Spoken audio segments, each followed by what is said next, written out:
Conceptual learning academy के platform में आपको खुश आमदीद कहता हूँ, जहाँ पर मुख्तलिफ सब्जेक्ट के MCQs प्लस सब्जेक्टिव प्रिपरेशन करवाई जाती है और फ्री PDF मुहैया किया जाता है। सिविक्स कम हिस्ट्री MCQs के सिविक्स पार्ट के लेक्चर 7 में आज डिस्कस करेंगे इंटरनेशनल रिलेशंस के 20 MCQs को। वैसे तो ये इंटरनेशनल रिलेशन वाला जो सब्जेक्ट है इंतहाई वसी टॉपिक है और इसमें बहुत सारे एरियाज़ को टच करना चाहिए। यहाँ पर 20 MCQ से आपको आइडिया हो जाएगा कि हमने क्या टच करना है और किस तरह टच करना है। कंसेप्चुअल लर्निंग अकेडमी के इस वीडियो को लाइक कीजिएगा, चैनल को सब्सक्राइब कीजिएगा और बेल का आइकन दबाएं, जिससे हमारे आने वाले इंफॉर्मेटिव जॉब अपडेट्स और वीडियोस आप तक हर वक्त मिल सकेंगे। क्वेश्चन नंबर 121 से शुरू करते हैं, क्योंकि लेक्चर 1 से लेक्चर 6 तक हमने 120 तक के क्वेश्चन डिस्कस किए हुए हैं। Question 121, which international organization is primarily responsible for maintaining peace and security among nations?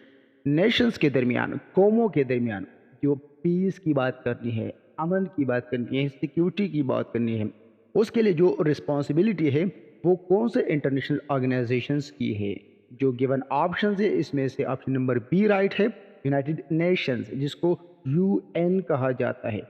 वैसे तो UNSC, जिसको यूनाइटेड नेशन सिक्योरिटी काउंसिल कहा जाता है, लेकिन वो भी इसका एक आर्गन है, वो भी यूनाइटेड नेशन के अंडर ही आता है। Question number 122, what is the term for the policy of avoiding involvement in the affairs of other Nations unless directly threatened? वो कौन सा टर्म यूज किया जाता है उस पॉलिसी के तहत जिसके तहत एक कौम दूसरे कौम के अफेयर में इन्वॉल्वमेंट नहीं करेगा, इंटरफेरेंस नहीं करेगा, जब तक उसके डायरेक्टली थ्रेटन्ड ना किया हो, जिसको कोई खतरा महसूस ना हो। तो इसको ऑप्शन नंबर ए में बताया गया है आइसोलेशनिज्म। आइसोलेशनिज्म मतलब अलहदगी इख्तियार करना, किसी दूसरे कौमों पे अपना जो दबदबा है वो ना रखना, अगर वो आपको थ्रेट ना करे। आगे जाने से पहले आपको अपडेट करता चलूँ कि कंसेप्चुअल लर्निंग अकेडमी के प्लेलिस्ट को अगर आप देखें तो वहाँ पर हमने मुख्तलिफ सब्जेक्ट के अलग अलग प्लेलिस्ट बनाए हुए हैं, जिसमें हम बहुत अच्छे तरीके से वीडियोस अपलोड करते जा रहे हैं, जिसके MCQs प्लस सब्जेक्टिव आपको PDF फाइल हर वीडियो के डिस्क्रिप्शन में मिलेगा। इसके अलावा आप हमारे चैनल को यूट्यूब पे सब्सक्राइब कर सकते हैं, फेसबुक पे हमें इसी नाम पे फॉलो कर सकते हैं और व्हाट्सएप ग्रुप ज्वाइन कर सकते हैं गिवन नंबर से भी और लिंक से भी। यहाँ पर हम जॉब अपडेट्स भी देते हैं और मुख्तलिफ किस्म के MCQs भी अपलोड करते रहते हैं। Question number 123, which treaty established the European Union (EU) and laid the foundation for economic and political integration in Europe? वो कौन सी ट्रीटी थी, वो कौन सा मुआहिदा हुआ था जिसके तहत जो यूरोप के ममालिक हैं उन्होंने अपने इकॉनमी और सियासी हालत को बेहतर करने के लिए यूरोपियन यूनियन को इस्टेब्लिश किया? उस ट्रीटी का नाम ऑप्शन नंबर बी में बताया गया है, treaty of Rome. Treaty of Rome के तहत यूरोपियन यूनियन को इस्टेब्लिश किया गया इकोनॉमिक एंड पॉलिटिकल इंटीग्रेशन के लिए।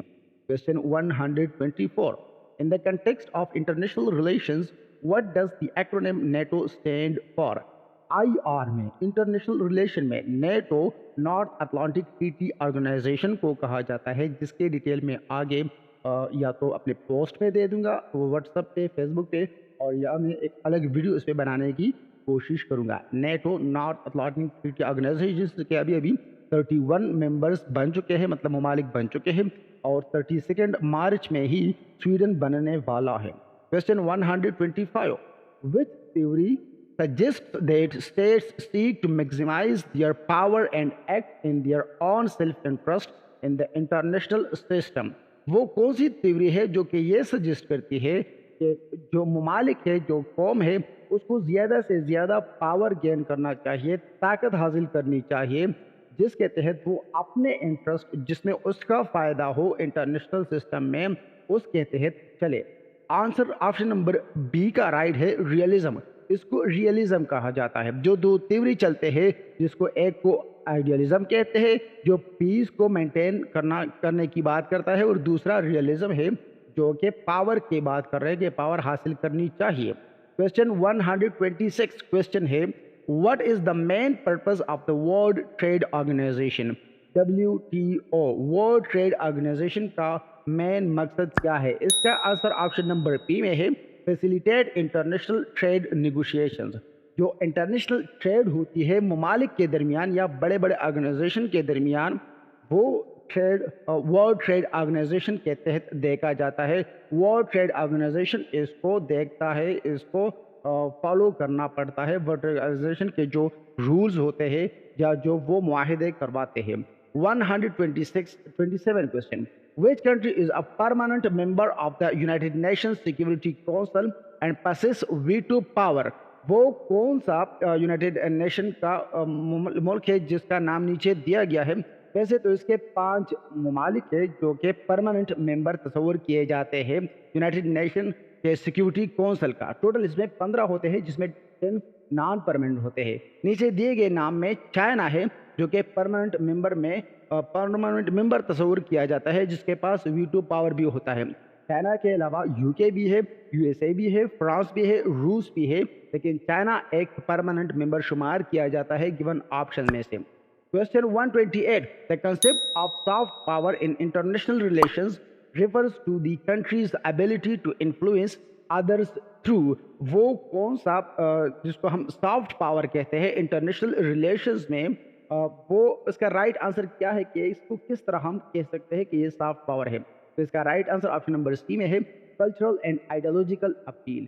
जो कल्चर, जो सकाफत होती है, जो उसके जहनीत होती है, वो जब इस पे फॉलो करे तो उसको हम सॉफ्ट पावर कहते हैं। जो इंटरनेशनल रिलेशन होती है इसमें एक हार्ड पावर होती है जो कि मिलिट्री वगैरह के थ्रू अपनाई जाती है, और जो दूसरा सॉफ्ट पावर होता है जो अपना कल्चर या जो अपनी आइडियालॉजी है वो दूसरों पे सवार करे तो इसको सॉफ्ट पावर कहा जाता है। Question 129, which international agreement aims to address climate change by limiting global temperature increases.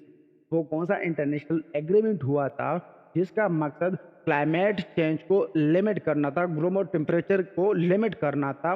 उस ऑप्शन नंबर बी में उसको कहा गया है पेरिस एग्रीमेंट। जो पेरिस एग्रीमेंट हुई थी, जो फ्रांस में हुई थी, उस इंटरनेशनल एग्रीमेंट के तहत क्लाइमेट चेंज को लिमिट करने की बात हुई थी। बाकी ये जो क्योटो प्रोटोकॉल है, कोपेनहेगन अकॉर्ड है, मॉन्ट्रियल प्रोटोकॉल है, ये सब भी क्लाइमेट चेंज को लिमिट करने की बात कर रहे हैं। लेकिन इसमें जो बातें की गई थी वो प्रोटोकॉल है, कुछ खास रूल्स नहीं है, लेकिन असल एग्रीमेंट पेरिस एग्रीमेंट ही हुई थी। 130 question, what is the term for the movement of people across national borders for economic, political and social reasons. वो कौन सा टर्म है, वो कौन सा लफ्ज यूज किया जाता है जिसके तहत लोग मूवमेंट करते हैं, मतलब कि एक नेशन के बॉर्डर से निकल कर दूसरे नेशन के बॉर्डर में चले जाते हैं, चाहे वो इकोनॉमिक पर्पज़ के लिए हो, पॉलिटिकल पर्पज़ के लिए हो, या किसी भी सोशल रीज़न के लिए हो। तो उसका right answer option number B में बताया गया है, इमिग्रेशन। अगर आप इसको देखें तो असाइलम एंड रिफ्यूजीज, ये तो एक और टर्म्स की बात कर रहे हैं जिसको मैं इंशाल्लाह आने वाले वीडियोज़ में डिटेल में आपको समझाऊंगा। इमिग्रेशन जो ई से शुरू हो रहा है और इमिग्रेशन जो आई से शुरू हो रहा है, इसमें बहुत बारीक सा फ़र्क होता है। यहाँ पर जो लोग मूवमेंट करते हैं, नेशनल बॉर्डर को क्रॉस करते हैं, चाहे इकोनॉमिक हो, पॉलिटिकल हो, सोशल रीज़न के लिए हो, अगर उसके लिए आई वाला इमिग्रेशन हम यूज़ करेंगे। आपको इतना ही समझना है। Question 131, the policy of detente during the cold war was characterised by. Cold war जो कि यूएसएसआर एंड यूएसए के दरमियान 1945 से लेकर 1990 तक हुआ था, उसमें जो डिटेंट का दौर आया था, डिटेंट की पॉलिसी उसको अपनाई गई थी, उसका क्या मतलब है। यहाँ पर ऑप्शन नंबर सी में बताया गया है, relaxation of tensions and diplomatic dialogue. जो टेंशंस होते हैं उसमें थोड़ा सा रिलैक्सेशन जब पैदा करें, मतलब जो उसके दरमियान झगड़ा होता है, जो तलीही होती है, उसको कम करने की जब बात करते हैं या कम करने का टाइम आ जाता है तो उसको पॉलिसी ऑफ डिटेंट कहा जाता है, जो कि 1970s के दरमियान यूएसए एंड यूएसएसआर के दरमियान हुई थी। उसको पॉलिसी ऑफ डिटेंट ही कहते हैं।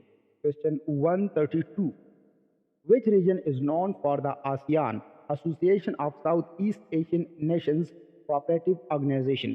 आसियान, जिसका नाम full name association of south east Asian Nations है, वो कौन से रीजन के लिए है? तो ये क्वेश्चन में ही इसका आंसर छुपा हुआ है, south east Asia. South east Asia का जो इलाका है ये इस रीजन के लिए इस रीजन के लिए ही आसियान को बनाया गया है। Question number 133. In the context of international trade, what does the acronym NAFTA stand for? जो NAFTA है वो किस मतलब एब्रिविएशन है कौन से नेम का? North American free trade agreement, इसको NAFTA कहा जाता है, इसका एब्रिविएशन NAFTA है। और जो ये NAFTA है, NAFTA या NAFTA जिसको कहा जाता है, ये नॉर्थ अमेरिका के जो कंटिनेंट है जिसमें यूएसए भी शामिल है, जिसमें मैक्सिको, कनाडा वगैरह शामिल है, वो इसको कवर करते हैं। Question 134.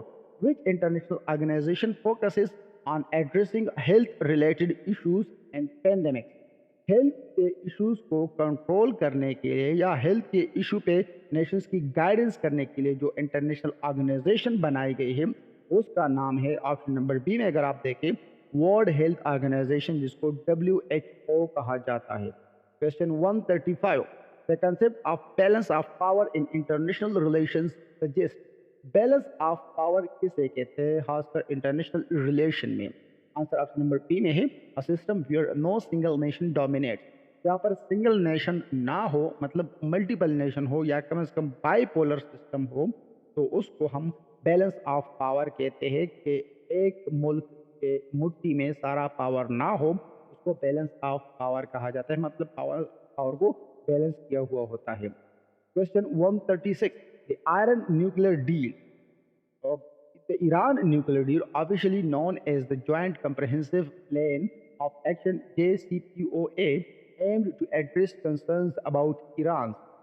जो JCPOA ईरान के मुतालिक हुई थी, जो ईरान के न्यूक्लियर डील के मुतालिक थी, वो ऑप्शन नंबर सी में बताया गया है कि न्यूक्लियर प्रोग्राम जो ईरान का था या है उसके मुतालिक थी, जो बाराक ओबामा ने बनाई हुई थी, और फिर जो डोनाल्ड ट्रंप के इलाके में अमेरिका ने इस प्लेन से पुल आउट किया था, वो इससे बाहर निकली थी, जिसकी वजह से ये तातुल का शिकार है। क्वेश्चन 137.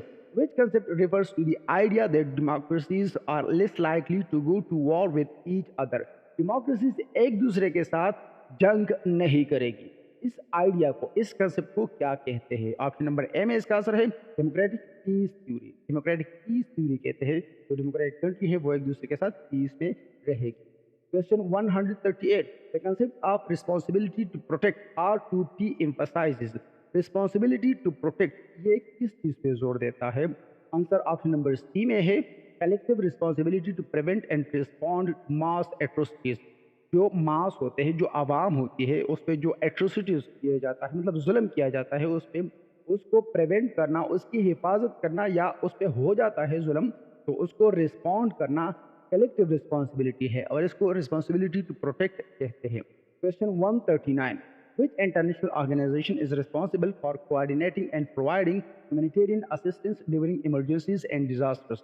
अगर इमरजेंसी पेश आए, चाहे वो डिजास्टर हो, चाहे वो अर्थक्वेक हो, सैलाब वगैरह हो, या इस तरह का कोई भी हो, कोई वॉर हो जाए, मतलब जंग हो जाए, तो कौन सी इंटरनेशनल ऑर्गेनाइजेशन रिस्पॉन्सिबल है वहाँ पर कोऑर्डिनेट करने के लिए या ह्यूमैनिटेरियन असिस्टेंस करने के लिए? आंसर ऑप्शन नंबर बी में है, international red cross and red crescent movement इसके लिए जिम्मेदार है। क्वेश्चन 140 जो कि लास्ट क्वेश्चन है, what is the primary purpose of the United Nations economic and social council ECOSOC? इसका मेन पर्पस क्या है? यूनाइटेड नेशन का ही एक ऑर्गन है ये। ऑप्शन नंबर बी इसका राइट आंसर है, promoting economic development and cooperation. जो इकोनॉमिक डेवलपमेंट या जो इकोनॉमिक कोऑपरेशन होनी है उसको प्रमोट करता है United Nations economic and social council ECOSOC। यहाँ पर मैं आपको आखिर में बताता चलूँ कि सिविक्स कम हिस्ट्री के लिए जो सिविक्स पार्ट है उस पर हमने मुख्तलिफ लेक्चर बनाने शुरू की हुई है। सिविक्स के पार्ट को किस तरह प्रिपेयर करना है, हिस्ट्री पार्ट को किस तरह प्रिपेयर करना है, या लेक्चर 1 से हमने शुरू किया हुआ है, लेक्चर 7 तक अब हम IR पे आए हुए हैं। आपको स्क्रीन पे दिखाई दिया जा रहा है कि आप जो भी टॉपिक को तैयार करना चाहते हैं तो उसके MCQs हमने यहाँ पर दिए हुए हैं, एक्सटेंड MCQs के वीडियो से, उसके साथ फ्री PDF भी है। आप जाके कंसेप्चुअल लर्निंग एकेडमी के चैनल पे देख भी सकते हैं और वहाँ से फ्री PDF डाउनलोड भी कर सकते हैं।